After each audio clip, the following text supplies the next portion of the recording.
मंडळी, आज आपण बनवलेले हे कपकेक पहा. अगदी मस्त चौपट फुललेत. आजची ही केकची रेसिपी एकदम सोपी आणि झटपट होणारी आहे.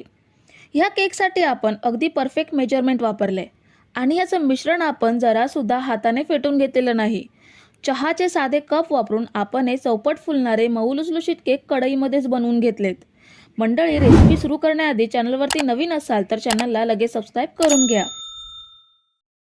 तर कॉफी केक बनवण्यासाठी सर्वात आधी मिक्सरच्या जारमध्ये अर्धा कप साखर घेऊयात. 2 टेबलस्पून आपल्याला कॉफी पावडर घ्यायची आहे. कुठच्याही कंपनीची इन्स्टंट कॉफी पावडर घेऊ शकता. मी इथे नेसकॅफेची कॉफी पावडर घेतली आहे. 1 टेबलस्पून व्हॅनिला एसेन्स घेऊयात. अर्धा कप दूध घ्यायचं आहे. गरम करून थंड केलेलं गाईचं किंवा म्हशीचं जे अवेलेबल असेल ते दूध घेऊ शकता. आता 1/4 कप म्हणजे पाव कप आपल्याला इथे तेल घ्यायचं आहे. आपण रोज जेवणासाठी वापरतो तेच तेल घ्यायचं आहे. कुठचंही वासाचं म्हणजे मोहरीचं तेल वगैरे घ्यायचं नाहीये. आता हे मिक्सरला अर्धा मिनिट फिरवून घेऊयात. तर हे बघा, आपण हे मिक्सरला ग्राइंड करून घेतलंय. याप्रमाणे बॅटर तयार झालंय.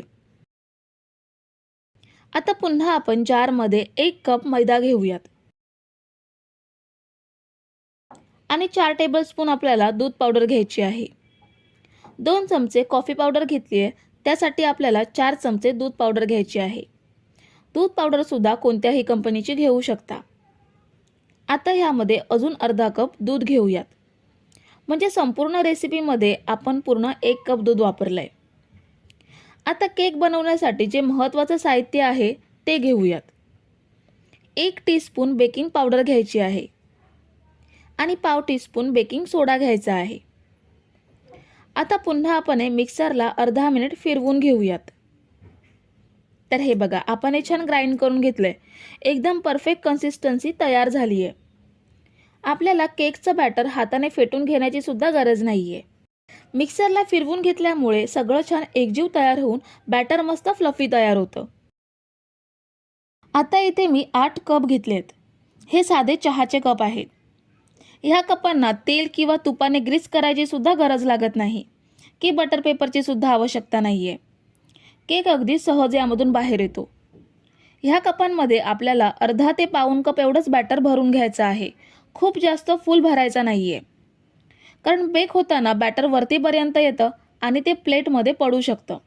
म्हणून आपल्याला अर्धा ते पाऊण कप एवढंच बॅटर भरून घ्यायचं आहे. आपण इथे सगळे कप भरून घेतलेत. ह्यावरती मी काजू लावून घेते. तुम्ही आवडीनुसार चोको चिप्स किंवा टुटी फ्रुटीचा सुद्धा वापर करू शकता. आता हे केक कसे बेक करायचे ते पाहूयात. इथे मी कढई 5 मिनिटं प्रीहीट करून घेतली आहे. त्यामध्ये ही प्लेट ठेवूयात आणि यावर झाकण ठेवून आपण हे बेक करून घेऊयात. तुम्ही जर इथेपर्यंत रेसिपी बघताय तर तुम्हाला एक विनंती आहे की व्हिडिओला एक लाईक जरूर करा. तर आता बेक करण्यासाठी ठेवल्यानंतर ह्याला 20 ते 25 मिनिटं झाली आहेत.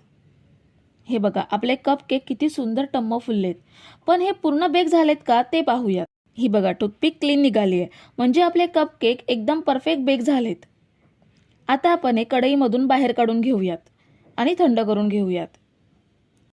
तर हे बघा, आपण हे केक थंड करून घेतलेत. बघू शकता केक किती कापसासारखे मऊ लुसलुशीत झालेत ते. आणि आपण हे केक एकदम सोपी पद्धत आणि परफेक्ट मेजरमेंट घेऊन बनवून घेतलेत. याचा कागद सुद्धा केक पासून अगदी सहज वेगळा होतोय. तर मंडळी, रेसिपी कशी वाटली हे कमेंट करून नक्की सांगा आणि व्हिडिओला न विसरता लाईक करा. रेसिपी तुमच्या मित्रमैत्रिणींसोबत शेअर करा आणि चॅनलला सबस्क्राईब केलं नसेल तर लगेच सबस्क्राईब करून घ्या. थँक्यू.